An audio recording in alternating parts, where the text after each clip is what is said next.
तुम्ही इथे पाहू शकता या खताच्या वापरामुळे माझे मोगरा व गुलाबाचे झाड कळ्या फुलांनी अगदी भरगच्च झालेले आहे। नमस्कार, स्वागत आहे तुमचे आपले YouTube चॅनेल SP गार्डनिंग मराठीमध्ये।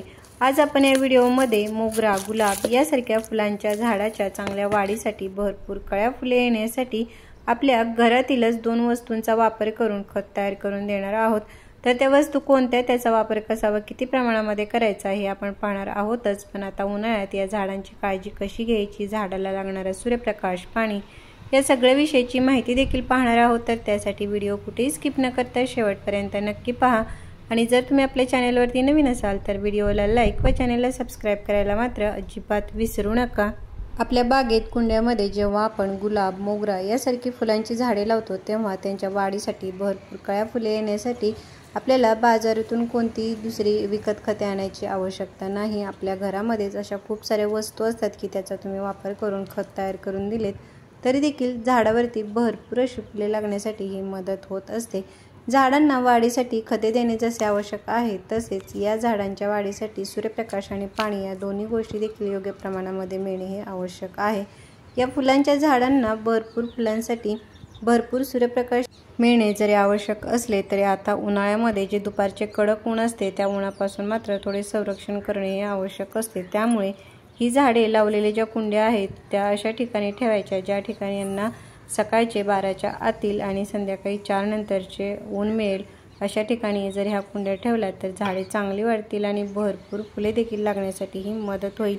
त्याचबरोबर आता उन्हाळ्यामध्ये या झाडांना दररोज पाणी देणे हे आवश्यक आहे, कारण उन्हामुळे कुंडीतील माती ही लवकर गरम होते, तापते। त्यामुळे आपल्या झाडांच्या ज्या मुळ्या असतात त्या खराब होण्याची शक्यता असते। त्यामुळे झाडांना दररोज पाणी द्यावे आणि पाणी देताना देखील नेहमी सकाळच्या किंवा संध्याकाळच्या वेळीच द्यावे आणि पाणी देताना झाडावरती थोडा पाण्याचा फवारा देखील करावा। त्यामुळे झाडाच्या या पानामध्ये हा ओलावा टिकून राहतो आणि आपली ही जी झाडे आहेत ती हिरवीगार आणि तजेलदार दिसण्यासाठी याचा चांगला फायदा होईल। आपली झाडे ही जेवढी हिरवीगार असतात तेवढेच ते झाड हे निरोगी असते आणि निरोगी झाडावरतीच फुले ही भरपूर प्रमाणामध्ये ही लागण्यास मदत होते।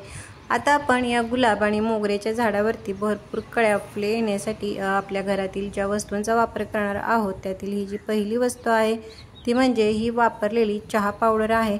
चहा पावडर ही झाडांना भरपूर फुले येण्यासाठी अत्यंत फायदेशीर आहे, कारण याच्यामध्ये जे नायट्रोजन, पोटॅशियम, फॉस्फरस यासारखे जे घटक असतात त्यामुळे आपली झाडे ही चांगली वाढतातच पण झाडावरती भरपूर कळ्या फुले येण्यासाठी देखील याचा चांगला फायदा होतो।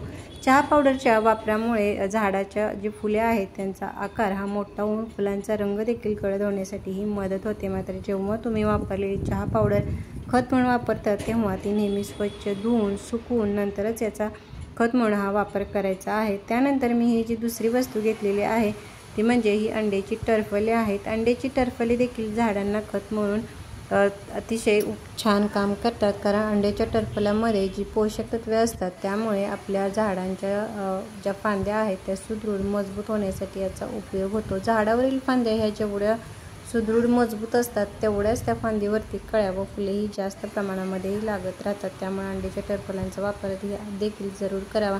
जर तुम्ही अंड्याच्या टरफलांचा वापर करणार नसाल तर तुम्ही दही किंवा ताकाचा देखील वापर करू शकता। झाडांना भरपूर फुले येण्यासाठी झाडांची वाढ देखील चांगली होणे आवश्यक असते, तर त्यासाठी महिन्यातून एकदा हे नायट्रोजनयुक्त खत देणे हे आवश्यक असते। तर त्यासाठी तुम्ही शेणखत, गांडूळ खत यासारख्या खतांचा वापर करू शकता। मी या ठिकाणी हे शेणखतापासून हे लिक्विड खत तयार केलेले आहे। आता उन्हाळ्यामध्ये जर तुम्ही अशा प्रकारे लिक्विड खत तयार करून दिले तर झाडाला खूप चांगला असा हा फायदा होतो। मात्र हे तयार झालेली जी खते आहेत ती झाडांना तशीच द्यायची नाही, तर पाण्यामध्ये डायल्यूट करून नंतरच याचा वापर हा करायचा आहे, कारण तयार झालेले हे जे खत आहे ते थोडे स्ट्रॉंग असते त्यामुळे झाडाला नुकसान होण्याची शक्यता असते। म्हणजे हे जे खत तयार केलेले आहे ते जर 1 मग असेल तर त्याच्यामध्ये अजून 3 ते 4 मग हे साधे पाणी मिक्स करून नंतरच याचा वापर हा झाडाला करायचा आहे। झाडाला खते देण्याबरोबरच झाडाच्या कुंडीतील माती देखील ही अधूनमधून म्हणजेच कमीत कमी 15 ते 20 दिवसातून अशा प्रकारे हलवून थोडी मोकळी करावी। त्यामुळे कुंडीतील माती ही भुसभुशीत राहते। अशा मातीमध्ये आपली झाडे ही चांगली वाढतातच, पण जेव्हा आपण झाडांना खते, पाणी देतो तेव्हा ती अशा मातीमध्ये ही व्यवस्थित मिक्स होतात आणि आपल्या झाडाला चांगला फायदा होतो। आता उन्हाळ्यामध्ये तुम्ही झाडाच्या कुंडीतील मातीमध्ये अशा प्रकारे जो सुकलेला पालापाचोळा आहे तो वरच्या बाजूने टाकून मल्चिंग करू शकता। त्यामुळे कुंडीतील माती ही लवकर कोरडी होणार नाही आणि मातीमध्ये ओलावा राहण्यासाठी मदत होईल।